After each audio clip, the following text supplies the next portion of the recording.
Certo, agora a gente vai fazer uma rápida demonstração prática utilizando o PostgreSQL para a criação de um modelo simples de parte de um sistema de e-commerce. A gente tem aqui a criação de algumas tabelas, então vamos de uma por uma. Aqui no topo a gente tem a criação da tabela de clientes, que é uma entidade independente, pois ela não depende de nada mais para existir. Primeiro a gente pode observar o create table, que é o comando que a gente vai utilizar não só no Postgres, tá? Isso aqui é da linguagem SQL mesmo, para criar uma tabela. Logo após a gente dar o nome da tabela, que a gente está chamando de clientes, existem vários padrões que podem ser seguidos e discutidos em relação a se a gente deveria chamar a tabela de clientes ou cliente. Aqui eu vou estar colocando no plural. Logo após a gente vai abrir os parênteses e dentro dos parâmetros, separado por vírgula, a gente vai ter o nome da coluna e o tipo dela. Então aqui a primeira que a gente vê é o ID, que vai servir como identificador dos nossos clientes aqui no nosso banco de dados. A gente consegue ver isso a partir da palavra aqui primary key, né, que é uma das constraints que a gente comentou. E o serial, que é só um atalho para dizer que isso aqui é um tipo inteiro, mas que é um inteiro com um auto increment. Então, conforme os clientes são criados, o ID vai ser gerado em sequência crescente. Então, vai ter 1, 2, 3, 4, 5. Automaticamente a gente não vai precisar passar o ID. Logo após a gente tem um nome, que é um campo textual, né? Então a gente está utilizando varchar com o tamanho limite de 100, né? Para a gente não deixar a pessoa colocar o tamanho de nome que quiser, 1000, 2000 caracteres, tem que haver algum limite, seja na API, mas também é bom aqui no próprio banco de dados. E a gente está, além disso, especificando que esse campo não pode ser vazio, então não pode ser nulo. Então o próprio banco vai recusar caso você não passe um nome ou você passe um nome vazio. Então é sempre bom a gente ter essas checagens do lado do banco também. Logo após a gente tem aqui o e-mail do cliente, então também um varchar com tamanho máximo de 150. Ele tem que ser um campo único, então a gente tem aqui após isso unique. Então o próprio banco vai enforçar que dois clientes não podem ter o mesmo e-mail e vai dar erro caso você tente inserir um cliente com o nome com o e-mail que já existe. E além disso, o cliente também tem que ter um e-mail. Então a gente tem aqui mais uma constraint de not null. O e-mail tem que estar populado. E aqui a gente pode demonstrar uma das vantagens do Postgres, que é poder guardar o JSON em binário. Aqui, para as preferências do usuário, para a gente não precisar criar uma tabela gigante com as diversas preferências que podem ser modificadas, vamos imaginar um sistema grande. Então a gente pode criar um JSON que é muito mais dinâmico e nos dá mais liberdade de guardar essas chaves e valores modificados do usuário e guardar aqui como uma simples coluna. Então essa é a vantagem que algo como o Postgres pode nos dar com essa flexibilidade de utilizar JSON. Após isso a gente tem aqui a criação da tabela de pedidos. Aqui a gente já tem uma entidade dependente, porque como a gente vai ver daqui a pouco, ela depende da tabela de clientes. Mas a gente, mesmo sem precisar ver a definição da tabela, a gente já consegue subentender que um pedido ele não existe por si só. Ele tem que ter sido feito por um cliente.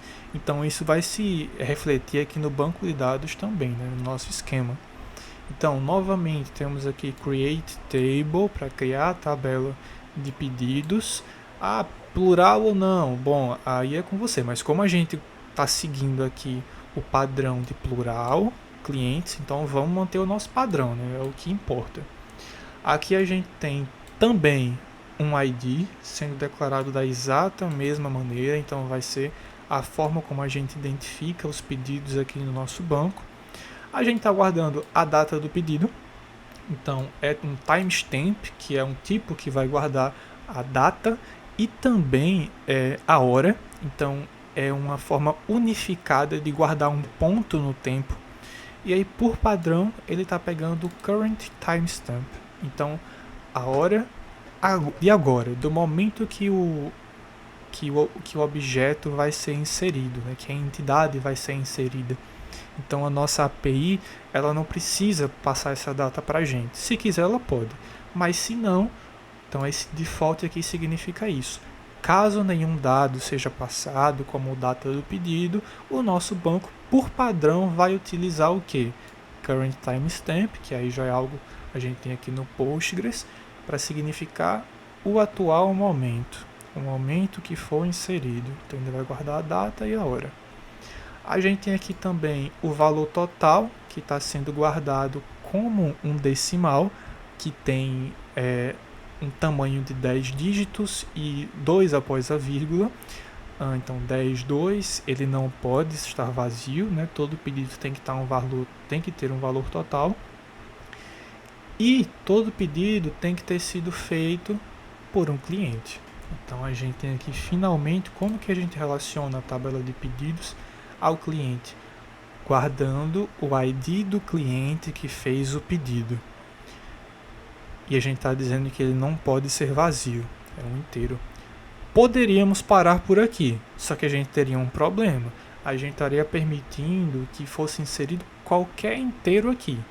Pode ser o número 10.000 e a gente só tem 5.000 clientes, por exemplo. Não existe um cliente com o número 10.000. Então, para pedir que o próprio banco de dados, antes de inserir um número aqui em Client ID, ele cheque se esse número é o ID de um cliente, a gente adiciona uma constraint, que a gente comentou, que é de chave estrangeira, foreign key. Então a gente tem aqui a palavra-chave constraint, seguida pelo nome da constraint. Como que eu dou esse nome? Bom, aí já existem vários padrões também. Aqui a gente vai colocar simplesmente FK, para deixar claro, batendo o olho na constraint, que é uma chave estrangeira, e vai colocar o nome de cliente, que é a tabela a qual ela se refere, né? Então a gente define aqui que é uma foreign key, que vai apontar para cliente ID, é uma foreign key, e ela está se referindo à coluna de cliente aqui, nessa tabela, e ela referencia a tabela de clientes, especificamente o campo ID. Pronto. A gente poderia parar aqui também. Dessa maneira, antes de inserir um dado aqui em cliente ID, ele iria checar se esse ID existe na tabela de clientes. Porém, a gente vê que tem mais uma questão aqui, que é onDelete Cascade.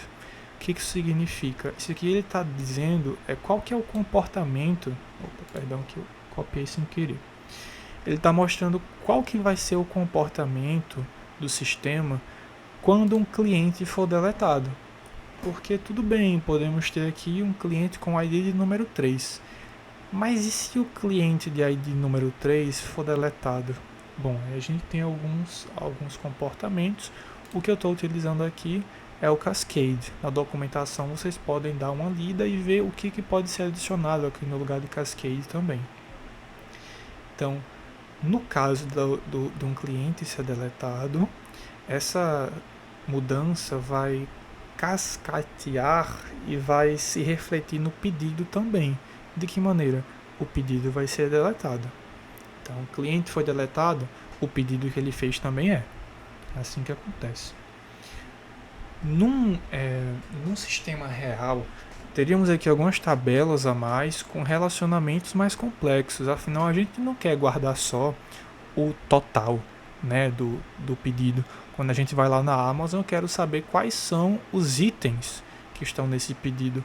Por quanto eu comprei cada um. Eu não quero saber o valor atual deles. Eu quero saber quanto eu paguei por esse item há um tempo atrás, né, nesse pedido. Então, você pode imaginar que a gente teria já uma tabela de item para guardar esses itens, uma tabela também que relaciona um item a um pedido, Só que esse pedido ele tem múltiplos itens, então a gente precisaria de uma tabela intermediária que fizesse esse relacionamento, certo? Que a gente pudesse inserir várias entradas. Então a gente teria um ID do pedido e um ID do item. Então a gente poderia colocar aqui o pedido número 1, tem o item de ID número 2, o pedido número 1 também tem o item de ID número 3, e assim vai. A gente teria um sistema mais complexo, mas que se aproxima mais da realidade, né? Aqui a gente tem algo simples, somente para estudos. Indo aqui mais para baixo, eu incluí também a criação de um índice. A gente fala aqui para otimizar buscas por e-mail. Por quê?